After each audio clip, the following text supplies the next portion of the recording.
नमस्कार दोस्तों, स्वागत है आप सभी का आपके अपने चैनल ऑनलाइन एंड ऑफलाइन ज्ञान में। जैसे कि आप लोगों से मैंने वादा कर दिया है कि अब आप लोगों को चैनल पे रेगुलर अपडेट मिलेगी। आज की जो इन्फॉर्मेशन आप लोगों के लिए लेकर आया हूँ ये IOCL की लेकर आया हूँ। नौकरी है, परमानेंट नौकरी है, टेम्पररी नहीं है। लेकिन अगर मैं ITA की बात करूँ तो एक ट्रेड ऐसी है जिसको मौका दिया है। बाकी जो डिप्लोमा के बच्चे हैं वो इस वीडियो को प्रॉपर तरीके से देख सकते हैं। आपका समय व्यर्थ बिल्कुल नहीं करूंगा। जो फिटर वाले बच्चे हैं ITA से वही इसका फॉर्म फिल कर सकते हैं, और जो डिप्लोमा के हैं उनके लिए अदर चीज़ें इन्होंने दे रखी है। रही बात ITA की, ITA में एक बॉयलर अटेंडेंट का सर्टिफिकेट भी इन्होंने मांगा है, या फिर आप लोगों का बॉयलर अटेंडेंट में अप्रेंटिस है तो वो भी चल जाएगा। इसमें जो जानकारी है वो अच्छे तरीके से आपको समझा देता हूँ। इसका लिंक आप लोगों को मैं डिस्क्रिप्शन में दे दूँगा। ये इसका एडवर्टाइजमेंट है। अप्लाई करने के लिए यहाँ पे आपको जिस पोस्ट के लिए अप्लाई करना है यहाँ से प्रोसीड का ऑप्शन दिख जाएगा। एक और चीज़, इसका फॉर्म दो तरीके से फिल होगा। पहले आप ऑनलाइन फिल करोगे, उसके बाद जो प्रिंट निकलेगा विद द रिलीवेंट डॉक्यूमेंट आपको पर्टिकुलर एड्रेस पे पहुँचाना है।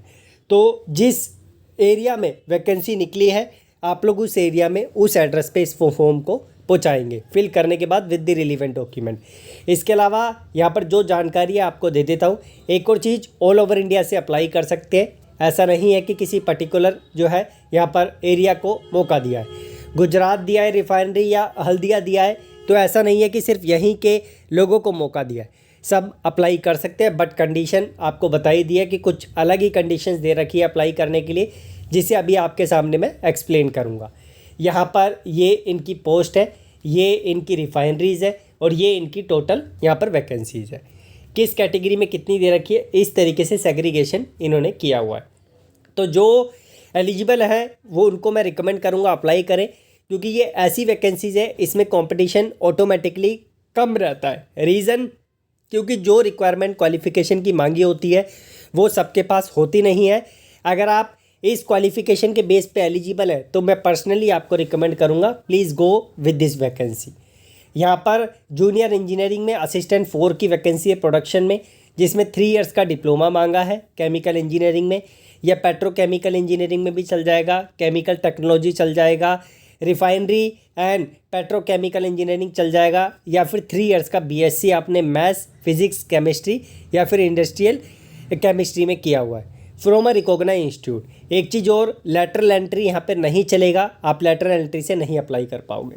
उसके बाद जूनियर इंजीनियरिंग असिस्टेंट 4 में PNU की जो वैकेंसी है फॉर गुजरात रिफाइनरी ओनली, ये हल्दिया के लिए नहीं है।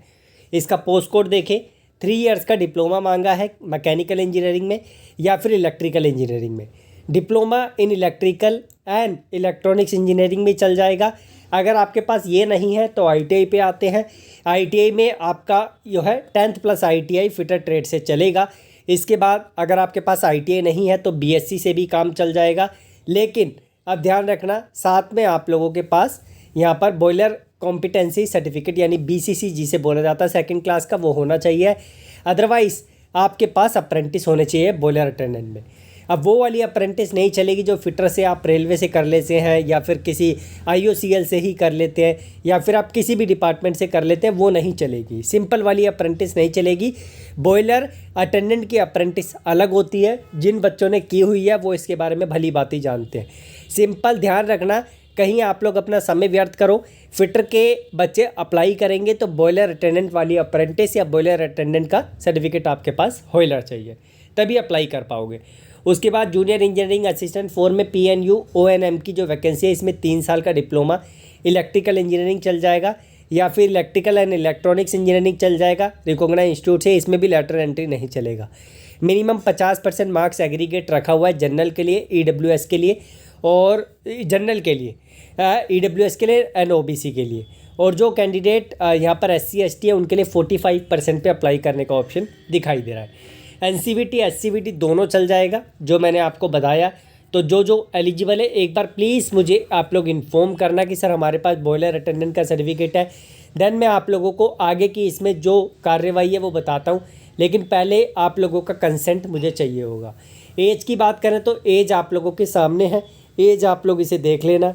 एज के बेस पे अप्लाई करेंगे तो उसी के अकॉर्डिंग आपको जाना पड़ेगा, तो ये आप लोग इस पर नज़र मार लेना। उसके बाद यहाँ पर आगे बढ़ते हैं। ज़्यादा चीज़ें नहीं बताऊँगा क्योंकि मुझे पता है मोस्टली बच्चे इसके लिए अप्लाई नहीं कर पाएंगे, लेकिन फिर भी जैसे कि मैंने आपको बोल ही रखा है, कंटिन्यूटी आप लोगों के सामने आ गई है और जो जो वैकेंसीज़ आपके लेवल की आ रही है मैं सारी जानकारी आपको प्रोवाइड करूँगा, आइदर उसमें एक्सपीरियंस हो या एक्सपीरियंस ना हो। ठीक है, तो चिंता मत कीजिए, अब मैं पूरे तरीके से एक्टिवेट हो चुका हूँ और सारी जानकारी समय समय पर आप लोगों को प्रोवाइड करता रहूँगा। इसकी ऑफिशियल साइट का लिंक जो मैंने आपको यहाँ पे दिया है, ये वाला, इसका लिंक मैं आप लोगों को डिस्क्रिप्शन में दूंगा ताकि किसी प्रकार की परेशानी ना हो। आप लोग एडवर्टाइजमेंट को इजीली डाउनलोड कर लेना ताकि आप लोग जो है यहाँ पर चीज़ें पढ़ सकें। बस मुझे ये ज़रूर बता देना कि आपके पास बॉयलर अटेंडेंट का सर्टिफिकेट सेकंड क्लास का है या फिर आपने बॉयलर अटेंडेंट से अप्रेंटिस की है। बाकी अदर आईटीआई की ट्रेड वाले नहीं अप्लाई कर सकते, एक ही ट्रेड को मौका है, लेकिन उसमें भी कुछ कंडीशन है बॉयलर अटेंडेंट की, वो मैंने आपको क्लियर कर दी है। इस नोटिस को मैं टेलीग्राम पे भी शेयर कर दूंगा ताकि और बच्चों तक इसकी जानकारी पहुंच जाए। धन्यवाद।